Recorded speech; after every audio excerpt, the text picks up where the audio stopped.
Welcome to the Team Engagement Podcast, where leaders of teams share their insights. We discuss 6 questions in 9 minutes because leaders know how to be concise. We'll go ahead and get started. First question, in a few sentences, tell us who you are and what you do. So my name is Alastair Caithness. I'm originally from Scotland, but I live now in San Diego. I'm CEO of Ziyen Energy. So Ziyen Energy is an energy company that's focused on tokenizing energy assets on the blockchain. And I'm also a cryptocurrency advisor for Yes California, and I'm the chief blockchain policy advisor for the Libertarian Party. So Fantastic. what a hat. You are busy. Yeah. So especially the elections coming up, the Libertarians need all the votes they can get. Absolutely. Vote for us. Well, question number 2, what's the best thing about working with a team? I think the best thing about working with a team is the ability to brainstorm with other members of the team. So I think right now, because of COVID-19 that's come in, the world's been flipped upside down. So many business models, traditional business models that look like they were going to last for the next 40 years, they're just disappearing overnight, like the airline industry.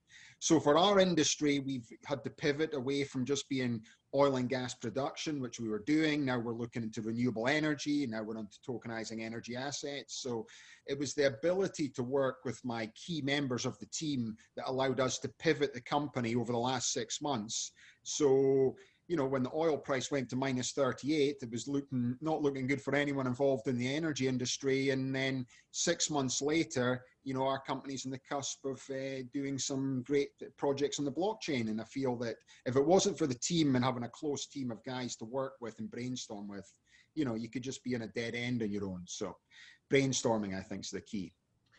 Well, that's a great comment, and I'm glad that things have rebounded, because that was a scary time there when we hit that negative 30. It was not the direction we want to be going there. No.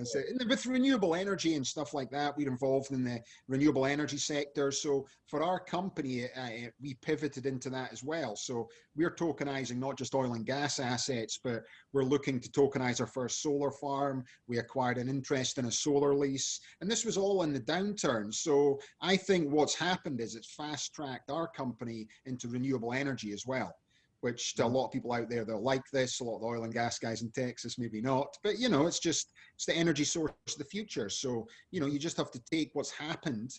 You can't change that. If you've got a good team around you, you look at the opportunities, how to pivot the business. It might just be a tiny pivot that's all you need to make, Sean. But that tiny pivot can just open so many doors for you. And, we're really excited with the business now, whereby, end of March, it was, it was dire straits type thing, so it's good. Well, that's a great example of how you've worked with your team to pivot and adjust for your company. So thank you for sharing that. Question number 3, I hear from other leaders of teams that it can be a challenge to get team members engaged. Tell us your thoughts.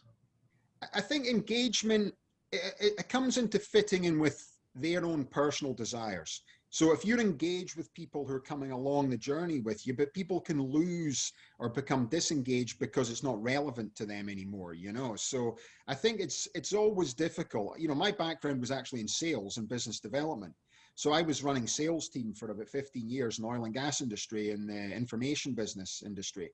So you're always looking to motivate people. It's keeping them motivated. It's personal goal setting as well.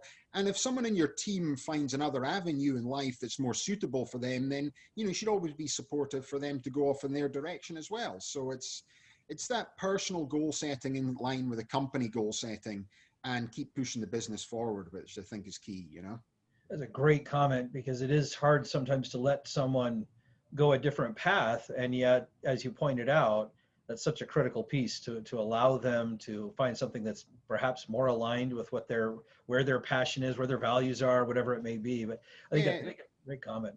Yeah, and I think once people make their mind up to go, unless they're making you a whole load of money, my old boss Mike Knox says, unless they're making you lots of money, then you'll do anything to keep them. But otherwise, why try and keep someone who, even if they're a good guy, if they've got their dreams somewhere else, you should be supportive. Yeah, your dream's not aligned with mine anymore, but it doesn't mean you can't be supportive and encouraging for them to go. But like anything in business, it's when you've got a close team, they're like your best friend. But when you don't have the business holding you together, suddenly you lose touch with people. But it doesn't mean that if you don't see them again, you can't wish them all the best. Sure, sure. Yeah, great insight. Question number 4. What other piece of advice do you have for leaders of teams? I think we spoke about it before in terms of motivation. I think motivation is the key with a team. What's the motivation for the person now, and what's their outside interests, understanding what their outside interests are, how does it fit in line with the company, and how does it actually develop the company as well. So to me, it all comes down to motivation. I think if you've got a motivated team, you can do anything. If you've got a demotivated team, then it's very difficult to actually get them to pull towards you, because then everybody's looking for why you can't do something rather than why you can do something.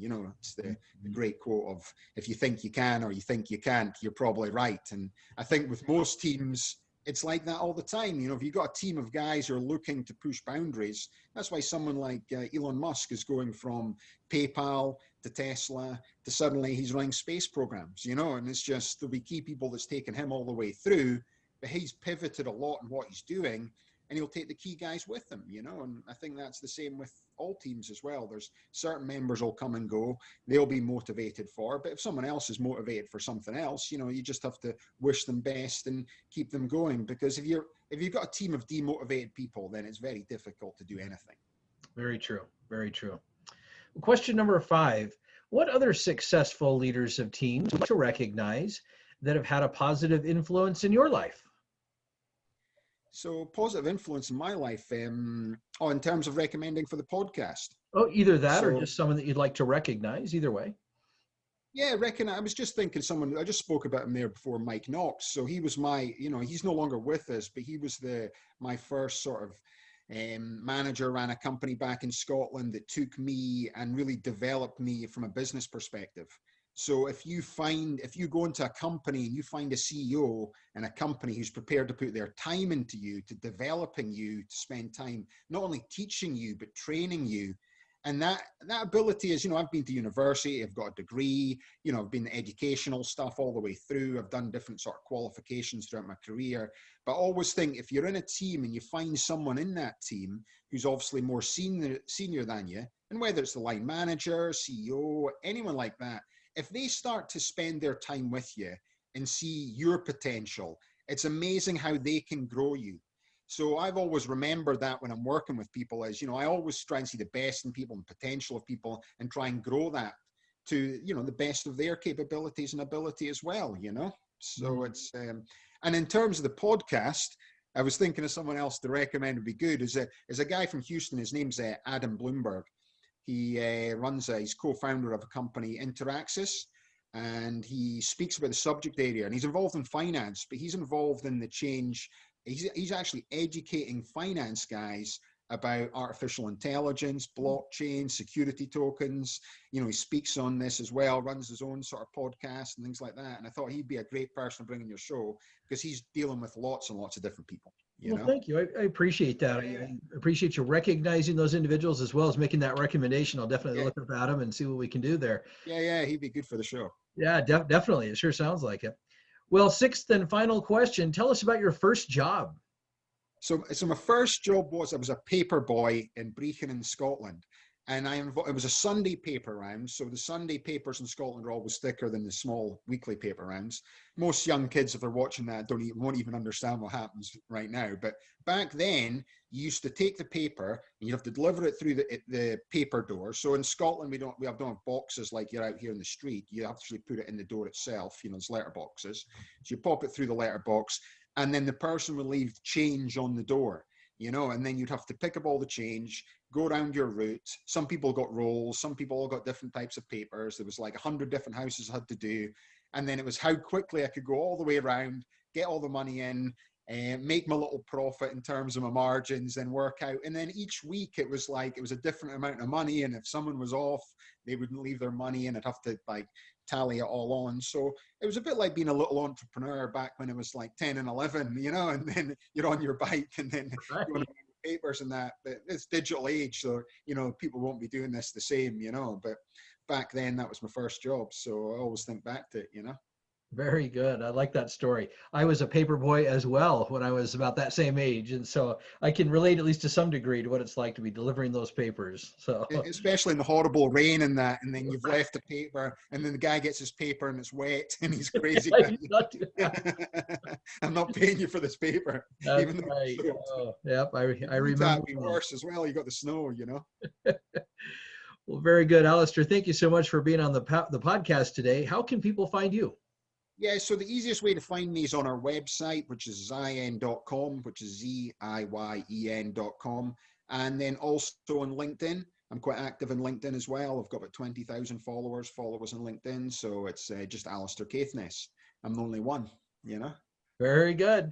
Well, thank you so much. And this is Sean Richards with the Team Engagement Podcast. For more ideas, you can find us on LinkedIn by searching Blue Sky Business Consulting. Thanks for joining us. Have a great day. Okay, thanks, Sean. Have a nice day.